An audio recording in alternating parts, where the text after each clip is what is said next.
allegedly had been wearing a wire for the last 2 years. I'm 22 to 24. Yeah, well, prosecutors state that these transactions and the informant's recordings played key roles in linking Lil Durk to the murder-for-hire plan.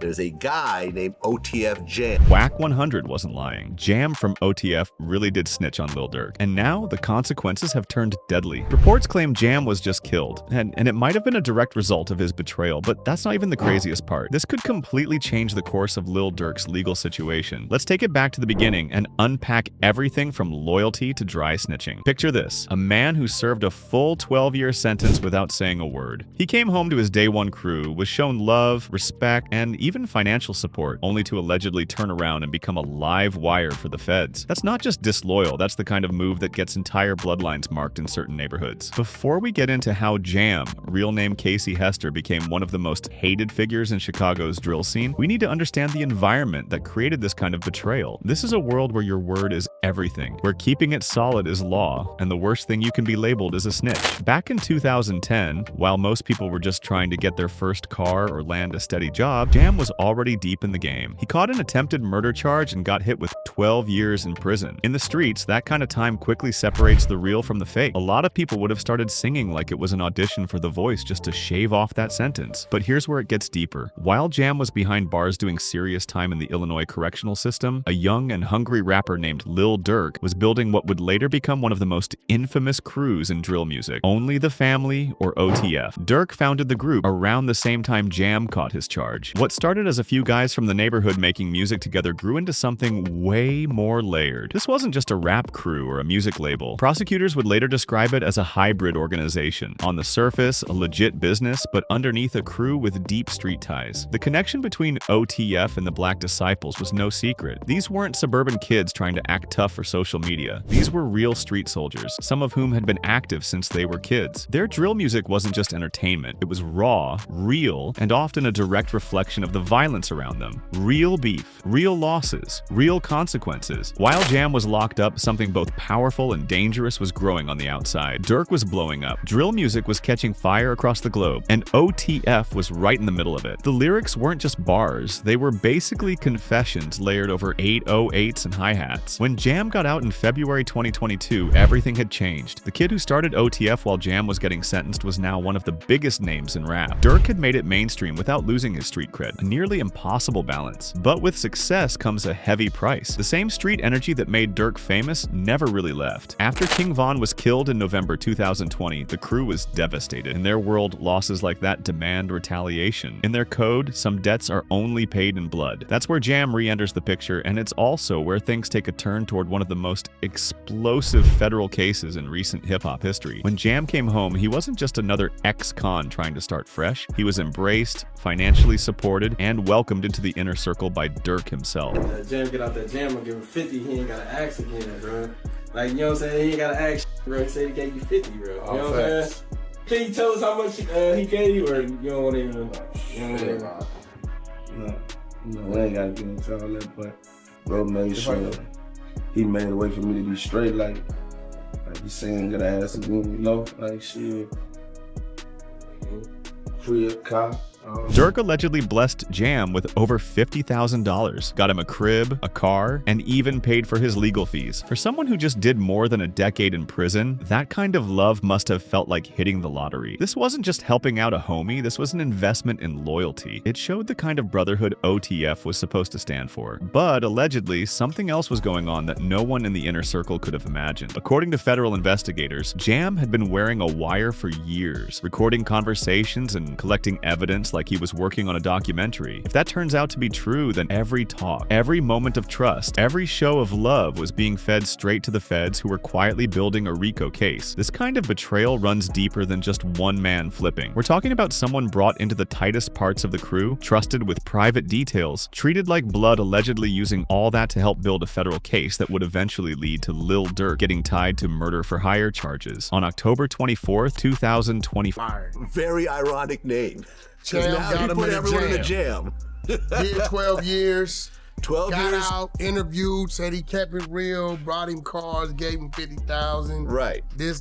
In the hood, there's unwritten laws that govern everything. There's codes of conduct, systems of justice, and methods of enforcement that don't require no judge or jury. Being labeled a rat is basically getting a death sentence that ain't carried out by the state. It's carried out by your own people, by the same ones who used to show you love. The fact that these allegations against Jam have gone public means that regardless of whether they're true or not, his life is probably already forfeit in the eyes of cats who live by the street code. That's the harsh reality of the world they all chose to be part of. The trap gets exposed and bodies start dropping. The fall of 2024 was about to become the most devastating season in OTF, but the groundwork for this destruction had been planted way earlier, watered with real blood and fertilized by a thirst for revenge that would end up consuming everything in its path. What went down next reads like some Hollywood crime drama, except the consequences were all too real. And the bodies that dropped weren't actors getting back up when the director yelled, "Cut."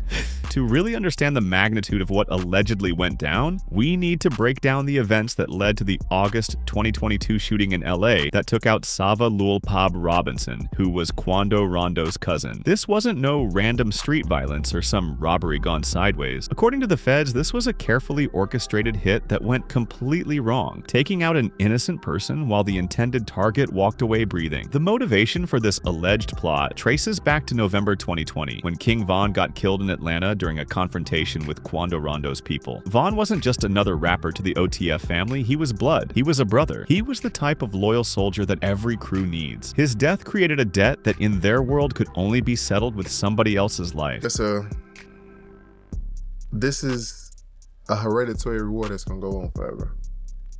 People that love Von, even fans, I ain't even talking about his real loved ones, just fans. People gonna have a problem with them. But here's where the story takes a dark turn that shows just how deep the alleged betrayal really went. If Jam was really walking around with a wire like the feds claimed, then he wasn't just some passive observer watching from the sidelines. He was actively documenting the planning, the execution, and the aftermath of what prosecutors would later call a murder-for-hire conspiracy. The level of access that Jam allegedly had is absolutely wild when you consider what it means. Court documents suggest that an informant provided recordings and details of OTF credit cards being used to book flights on the same day as the alleged attempt on Quando Rondo's life. This wasn't some dude operating on the outside looking in. This was someone with VIP access to how the whole operation worked. Yeah, someone who knew about the money moves, the travel plans, and the strategic discussions. To the indictment, multiple individuals tied to OTF coordinated the plot and discussed payments after the alleged attempt on Quando's life. The plan allegedly involved offering music industry opportunities and cash rewards in exchange for the killing of Quando. The sophistication of this alleged operation is what makes it so devastating for everyone involved. The 5 OTF members who eventually got arrested, Kayvon London Grant, DeAndre Dantrell Wilson, Keith Jones, David Brian Lindsay, and Asa Houston, weren't just random associates or hangers-on. These were core members of the organization, cats who had been trusted with the most sensitive aspects of OTF's business. But the most shocking revelation comes when you understand the timeline. Jam had allegedly been walking around with federal recording equipment for years, starting almost immediately after he got out of the pen in February 2022. That means virtually every conversation he had with OTF members during this period was potentially being recorded and analyzed by federal agents who were building a case. 22 to 24. Yeah. So he immediately got caught up. The psychological manipulation required to maintain this type of deception for years is beyond comprehension. Think about what this really means. While Durk was blessing him with money, while members were treating him like family, while he was participating in the most intimate conversations about strategy, revenge, and survival, Jam was allegedly recording everything and turning it over to the same federal agents who were building cases to destroy the lives of everyone who trusted him. The evidence that federal investigators allegedly collected through this operation is extensive and damaging. Prosecutors claim they have recordings of discussions about payments, evidence of financial transactions, and detailed knowledge of the planning and execution of the alleged murder-for-hire plot. This isn't circumstantial evidence or hearsay. If these allegations are true, this represents a comprehensive documentation of criminal activity over multiple years. But perhaps the most damaging aspect of this alleged betrayal is how it strikes at the very heart of what OTF claimed to represent. The organization wasn't just a business or some casual association. It was supposed to be a family, bound together by shared experiences, mutual loyalty, and a code that prioritized solidarity above everything else. What Jam allegedly did represents a fundamental violation of everything that held the crew together. But they know that music contracts was offered? Who would have to tell him that? Well, prosecutors state that these transactions and the informant's recordings played key roles in linking Lil Durk to the murder for hire plan. There's a guy named OTF Jam. The reaction within OTF to these revelations has been complex and revealing. While some members continue to express disbelief and defend Jam, others have completely distanced themselves from him. The crew is split between those who refuse to believe that someone they trusted could be capable of such betrayal, and those who see the writing on the wall and are trying to protect themselves from further damage. The footage of Jam eating McDonald's during what appears to be a federal interrogation has become the ultimate symbol of this alleged betrayal, getting shared all over social media and turned into memes that clown what many see as the ultimate act of disloyalty. The image of someone casually munching on fast food while potentially destroying the lives of people who considered him family has struck a nerve in communities that value loyalty above almost everything else. But the implications of this alleged betrayal extend far beyond just OTF or even the hip-hop community. If these allegations prove to be true, they represent a new level of sophistication in federal law enforcement's approach to dismantling what they perceive as criminal organizations. This isn't just about arresting individuals for specific crimes. This is about using long-term infiltration and systematic documentation to build comprehensive cases that can bring down entire organizations. OTF Jam did 12 years for attempted murder back, I guess around 2010. He got out in 2022, right around the same time of the Quando situation. And he allegedly had been wearing a wire for the last 2 years. The strategic nature of this operation suggests that federal investigators had been planning this for years, carefully positioning their alleged asset and waiting for the perfect moment to strike. The timing of the arrests, the coordination between multiple agencies, and the comprehensive nature of the charges all point to a level of planning and preparation that goes far beyond what most people expect from law enforcement operations. As news of these allegations spread through the hip-hop community and beyond, the response has been a mixture of shock, disbelief, and anger. Many are questioning how someone could maintain such a deception for so long, while others are wondering what this means for the future of organizations like OTF. When keeping it real goes federal and the game gets permanent, the final chapter of this saga isn't just about what allegedly happened to Jam. It's about the complete breakdown of trust, the deadly consequences of betrayal, and the devastating impact that federal infiltration can have on communities that live by codes of loyalty and silence. What emerges from the wreckage of this alleged betrayal is a cautionary tale about the price of revenge, the power of federal law enforcement, and how trying to live by street rules in a world governed by federal statutes is a losing game from the jump. But before we examine the alleged consequences of Jam's actions, we need to understand just how devastating these revelations have been for those who trusted him with their lives. On December 17, 2024, Jam finally broke his silence via Instagram stories, trying to defend himself against the mounting allegations. His statement read, "When the discovery comes out, you're going to see I'm not how the feds got onto us or built their case. I'm gonna let the paperwork come out because it's gone. Tell it all." This denial, however, came way too late to repair the damage that had already been done to his reputation, and more importantly, to his safety. In the world he operated in, just being accused of being a federal informant is often enough to get you a permanent dirt nap, regardless of whether the accusations are ultimately proven true or false. Jam personally. Oh, really? Like, Okay. Personally. So, my mom's side, they say like Evans, St. Lawrence, all that shit, Evans Mob, his squad, like that. Where Jam is from, he would be considered my op, but he not because of my other people type, because he's from 79. The streets operate under their own judicial system, and that system doesn't require the same burden of proof you'll find in federal courtrooms. In communities where your reputation is everything and trust is the only currency that truly matters, being labeled a snitch or informant is equivalent to receiving a death sentence. But it won't be carried out by the state, it'll be handled by former friends, associates, and even strangers who see betrayal as an attack on the very principles that govern their world. Concerns for Jam's safety have been repeatedly expressed in online discussions, with many Reddit users questioning what would happen if he ever showed his face in Chicago again. Among those who understand street politics, the consensus is grim. Regardless of whether he's guilty or innocent, the allegations alone have likely made him a marked man. But the story takes an even darker turn when we examine the additional allegations that have surfaced. Rumors have circulated claiming that Lil Durk ordered the killing of Jam's baby mother as payback for the alleged snitching. While these claims remain unverified and should be approached with caution, their existence alone shows just how far violence and retribution can go in response to accusations of cooperating with law enforcement. Telling me He was actually in Los Angeles. Oh, really? You're saying telling OTF me Jam was in LA? He got caught with a switch, and they're telling me he's kind of the one saying the 50 I got paid was for that. But it's weak because that was to the world. He just was blessed. The complexity of this situation is heightened by the fact that many people who knew Jam personally find it incredibly hard to believe he would ever cooperate with federal authorities. His reputation as someone who had done serious time without folding, along with his apparent dedication to street codes and principles, made the allegations seem nearly impossible to those who had known him for years. Jam, I don't think Jam, if Jam was gonna snitch, he'd have been snitched on a lot of shit a long time ago. Jam's done a lot of time in jail. Jam.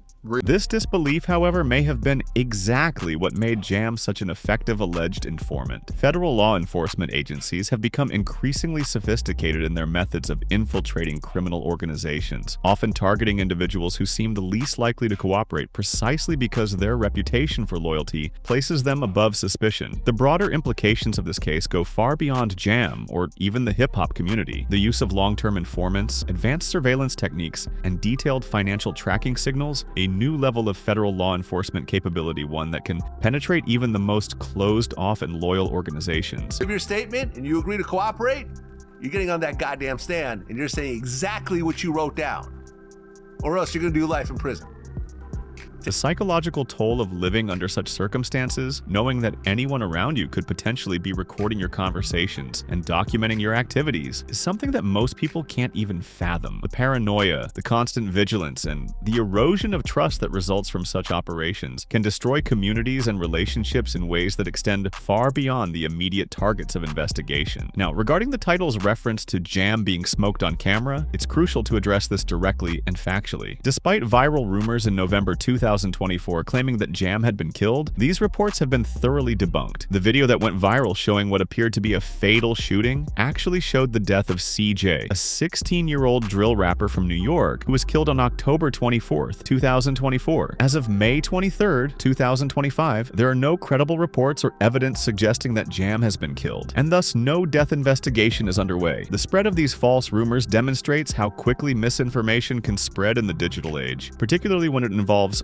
high-profile controversies and allegations. However, the fact that such rumors spread so quickly and were believed by so many people speaks to the expectations surrounding the fate of alleged informants in street communities. The assumption that Jam would eventually face violent retaliation for his alleged cooperation reflects the harsh realities of the world in which these events are taking place. The ongoing legal proceedings continue to unfold, with Lil Durk's trial pushed back to October 14th, 2025. The delay has been attributed to new evidence and plea deal developments, suggesting that the case continues to evolve as federal investigators build their prosecution. The whole case will stem on people cooperating. If they can get people to say, Durk put us up to this, and their stories are consistent, then Durk is cooked. If their story starts being flip-floppy, this person's version of the story is different than this person's version of the story, Drew Finley will tear them apart. The impact on F as an organization has been absolutely devastating, with the arrest of multiple core members and the ongoing legal battles threatening to destroy everything that Lil Durk had built over more than a decade. The use of the organization's own financial records, communications, and internal relationships as evidence against them represents a complete inversion of the loyalty and trust that had held the group together. Family members of those involved have attempted to defend their loved ones, with Lil Durk's family releasing statements criticizing the use of his lyrics as evidence, and Jam's family denying the snitching allegations. These public defenses highlight the human cost of these legal proceedings and the way they impact not just the individuals directly involved, but their entire support network. Whether Jam is ultimately proven to be the informant that prosecutors claim, or whether he's an innocent man caught up in federal overreach, his story has already become a cautionary tale about the price of living by codes that federal law enforcement has learned to exploit and manipulate. The final lesson from this tragic saga may be that in a world where the federal government has unlimited resources, sophisticated technology, and the willingness to use long-term infiltration tactics, the old codes of loyalty and silence may no longer provide the protection they once did. The streets may have their own rules, but federal prosecutors play by a completely different set of rules, and they usually come out on top. In the end, this story serves as a reminder that when you're playing street games with federal consequences, the house always wins, and the price of admission might be higher than anyone is prepared to pay. Thank you for watching. If you enjoyed this video, click on one of the boxes on your screen to watch more similar content.